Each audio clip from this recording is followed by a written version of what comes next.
You don't have to raise your hand, but if you can, if you raise it, I'll feel good about myself. How many people know Ayatul Kursi? Ayatul Kursi.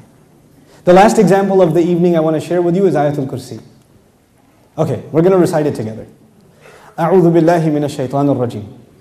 الله لا إله إلا هو الحي القيوم لا تأخذه سنة ولا نوم له ما في السماوات وما في الأرض من ذا الذي يشفع عنده إلا بإذنه يعلم ما بين أيديهم وما خلفهم ولا يحيطون بشيء من علمه إلا بما شاء وسع كرسيه السماوات والأرض وهو العلي العظيم.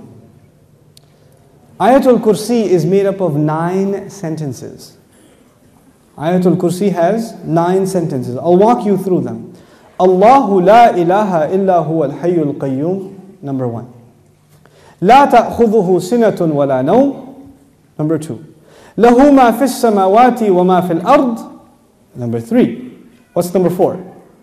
Man dha alladhi yashfa'u indahu illa bi idhnihi, that's number 4. يَعْلَمُ مَا بَيْنَ أَيْدِيهِمْ وَمَا خَلْفَهُم, number 5. Then, وَلَا يُحِيطُونَ بِشَيْءٍ مِّنْ عِلْمِ إِلَّا بِمَا شَاءَ, number 6. Then, وَسِعَ كُرْسِيُّهُ السَّمَاوَاتِ وَالْأَرْضِ, number 7. وَلَا يَؤُودُهُ حِفْظُهُمَا, number 8. وَهُوَ الْعَلِيُّ الْعَظِيمُ, number 9. 9 sentences. The first sentence is Allahu la ilaha illa huwa al-hayyul qayyum. It's a beautiful sentence which ends with 2 of Allah's names. What are those 2 names? Al-Hayy, Al-Qayyum, the living and the source of all establishment. Everything stands and exists and is maintained because of Allah. What's incredible is that the last sentence, sentence number 1, has something in common with sentence number 9, which is وَهُوَ الْعَلِيُّ Azim. How many names of Allah in the last sentence? 2 names of Allah in the first sentence, 2 names of Allah in the last sentence. Okay. What's the second sentence? Before I go to the second sentence, let me tell you something about security. Security guards have a very hard job. You see those British guys that wear the funny hats at the towers? That can't smirk? That's a hard job. And one of the best jobs for college students. But if you get if you're in security, you have to sit in your booth. You have to stare at the CCTV for hours and hours. And does it move? It's the same picture. And you have to look at it for 12 hours, 8 hours. It's the most exciting thing you've ever done in your life. What tends to happen when you're guarding something? You tend to get sleepy. You tend to get tired. When you're guarding something, you tend to so you'll see, of course you don't watch movies because you're very religious, but but in movies they have these things called movies, and then sometimes they have an action movie and the guy is trying to get inside a place, but it has a security guard, but the security guard is, so he grabs him, and he gets inside because the security guard is getting sleepy. You understand? Okay. Allah Azza wa Jal says about Himself, لا تأخذه سنة ولا نوم. Drowsiness happens when you're tired. Your eyes start kind of closing a little bit. You're not sleeping, but you're kind of half sleeping like that guy over there. I'm kidding. But you're half sleeping. That's sina. And of course, what happens after that? What's the next step? Naum. First comes sina. Sina is like, when you go to Jumu'ah and the khatib says, Inna alhamdulillah, alladhi nahmaduhu nasta'in. Like that's sina. Okay? By the time he gets to Ayyuha al-ikhwatul kiram, that's naum. Okay? That's naum. Okay, so you know the difference between sina and naum. Drowsiness and then sleep. Okay. This is the second sentence. The second sentence is, these are things that creation has. Creation gets tired and it starts getting drowsy and eventually it falls to sleep. Or sometimes you tell yourself, no, I'm just closing my eyes, but I'm not sleeping. Okay, let me just close my eyes for a second. You're gone. You're finished. Okay? Now here's the thing. I know something about Sina and Nawm because I'm a teacher by profession. Right? So being a teacher is, you might as well do a PhD in sleep sciences or sleep studies, because you see students like, you know how people check out of a hotel? You could see their brains checking out, like in the middle of a lecture, like.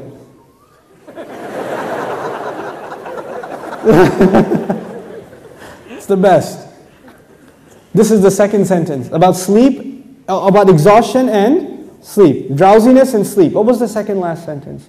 وَلَا يَؤُودُهُ حِفْظُهُمَا. Guarding the skies and the earth does not exhaust Allah. When someone's exhausted, what do they get? Sina and Nawm. The second sentence is actually connected to the second last sentence. لا تأخذه سنة ولا نوم ولا يؤوده حفظهما. He says له ما في السماوات وما في الأرض. He owns whatever is in the sky and the earth. Now before I tell you further, you need to understand the difference between two words, two names of Allah, Malik and Malik. Two names of Allah, Malik and Malik. I hope I can explain this difference to you, because it'll make you appreciate these ayat like nothing else. Malik is an owner. Malik is an owner. Malik, I already told you today, what is Malik? King. Is there a difference between a king and an owner? Yes. You are the owner of your pen, but you do not say, I am the royal sovereign of this ink pen. You don't do that. That doesn't make a lot of sense. You understand? Owners can be of small things. You can own a car, you can own a computer, you can own a phone, but you're not going to be the king of it. Kingdom is used for big things. Here's another problem. Ownership is about property. It's about property. But kingdom is not about, you're not the king over a tree or the king over a piece of land. You're the king over the people who live in that land. Kingdom is about controlling people. Ownership is about controlling objects. There's a difference. Now Allah says, لَهُ مَا فِي السَّمَاوَاتِ وَمَا فِي الْأَرْضِ. He owns whatever is in the skies and the earth. What is the ayah about? Ownership. The ayah is about ownership. And ownership, one thing about ownership, it's micro. So every single thing is owned by Allah. Okay. What's the third last sentence? Anyone remember? وَسِعَ كُرْسِيُّهُ السَّمَاوَاتِ وَالْأَرْضِ. His throne extends to the skies and the earth. When Allah talks about His throne, He's talking about His kingdom. One dimension of control is ownership. The other dimension is kingdom. Both completing the picture. Because if you're just an owner, you're not a king. And if you're just a king, you're not an owner. By the way, let me tell you the difference also. Nowadays in some countries we have kings. You can be the king of an island. But does that mean you own everything in that island? No. Allah is the owner of all things and the king of all things. Both of them are necessary. Just because you own, and by the way, it could be that somebody owns all the property but they're not the king. Is that possible? They own the property but the king is someone else. So they have property ownership but somebody else has authority. Or somebody has authority and no property ownership. But Allah is Malik and He is Malik. The Malik part of Allah's attribute, لَهُ مَا فِي السَّمَاوَاتِ وَمَا فِي الْأَرْضِ. Third sentence. The kingdom of Allah, وَسِعَ كُرْسِيُّهُ السَّمَاوَاتِ وَالْأَرْضِ. Okay. What's the fourth sentence? Let's go back. Allahu la ilaha illa huwa al-hayyul qayyum. La ta'khudhuhu sinatun wa la nawm. Lahu ma fi as-samawati wa ma fi al-ard. What's next? Man dhal ladhi yashfa'u 'indahu illa bi idhnihi. Let's understand this ayah first. Who will come and make shafa'ah with Allah except unless He gives permission? In other words, what is shafa'ah? Shafa'ah, if you don't understand the concept, because we use big English words like intercession. But let's make it simple. Shafa'ah means you got connections. Shafa'ah means that you were about to lose your job, but your uncle is the manager and he came and said, no, he's with me. Okay, Balo. He's good. That's shafa'ah. On Judgment Day, we are in trouble possibly, and then somebody comes and says, no, they're with me. They're with me. Go easy on them, please. We beg Allah Azza wa Jal to qualify us for the shafa'ah of Rasulullah sallallahu alayhi wa sallam. And Allah says, nobody will come for you. Your uncle, your cousin, your dad, your mom, your boss. You're not going to come for you on Judgment Day and say, Ya Allah, actually he's not going to happen on that day. We're good. You know, nowadays you can do that. They're with me, VIP pass, so you can go inside. No, not over there. There's no VIP ticket.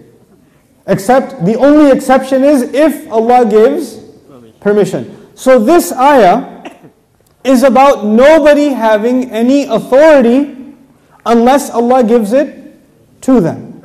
Nobody will have any authority, and the only exception, and the word exception is important, the exception is if Allah gives it to them. You clear about that? Yes. Okay. وَلَا يُحِيطُونَ بِشَيْءٍ مِّنْ عِلْمِهِ. They know nothing, they can control, they encircle nothing of His knowledge.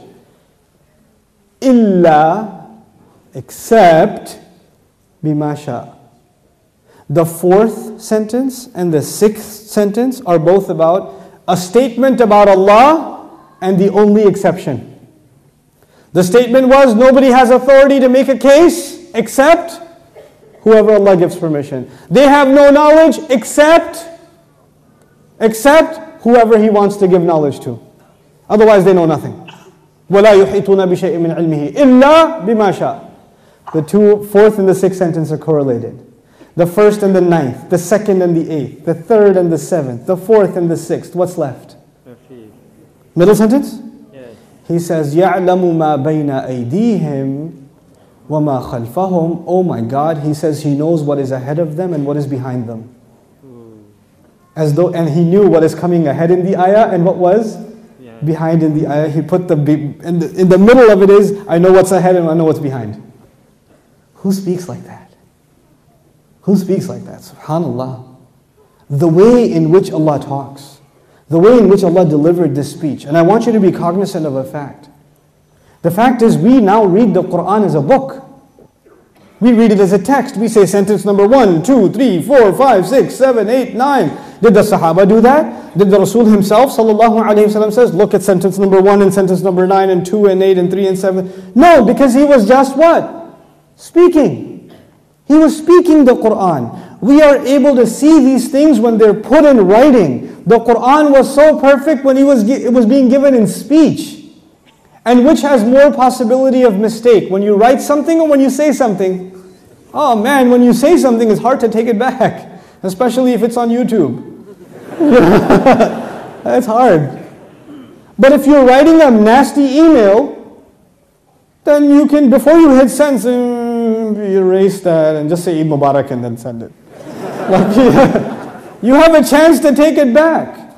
But when you're saying something, it's done. There's no room to edit. There's no room to fix. Allah Azza wa Jal revealed this Quran not in writing. He revealed it in speech. He revealed it in speech.